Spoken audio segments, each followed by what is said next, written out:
Hey everyone, welcome to another episode of Renton Reflects.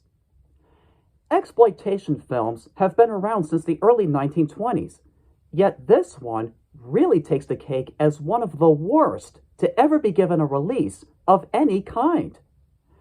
A loose adaptation of the Edgar Allan Poe story The Black Cat, the film features a scientist named Dr. Meyerschultz and his lab assistant named Don Maxwell. They both have been experimenting with reanimating dead corpses, not unlike Dr. Frankenstein.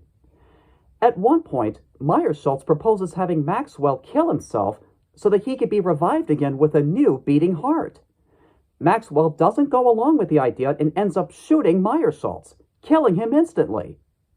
Through sheer madness and his past experience as a vaudeville impersonator, Maxwell decides to disguise himself as Meyerschultz and does whatever he can to cover up the story behind the murder.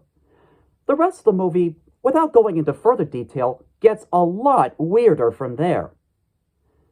This movie is flat out terrible. Basically, it's like watching a person slowly becoming insane, as it seems to lack the ability to express any coherent sense or thought. To be frank, I feel it's just an excuse to try to work in a few sensational ideas somehow. Like scantily clad women, for example. Granted, it does try to bring intellect to audiences with occasional title cards talking about a few mental disorders like schizophrenia and bipolar, yet they seem to really distract, more than help aid in progressing the story along. There are even a few editing and storytelling choices that either don't make sense or don't have much of a point being there. But despite this movie's numerous faults, it's not without its ironically amusing moments. Like there's this one scene in which Maxwell, disguised as Meyerschultz, administers a vaccine containing adrenaline to a patient. This results in the patient giving what may be considered to be one of the most eccentric performances ever put on film. His reaction to the vaccine is so over the top, it may get you to laugh and ask yourself, what is he doing?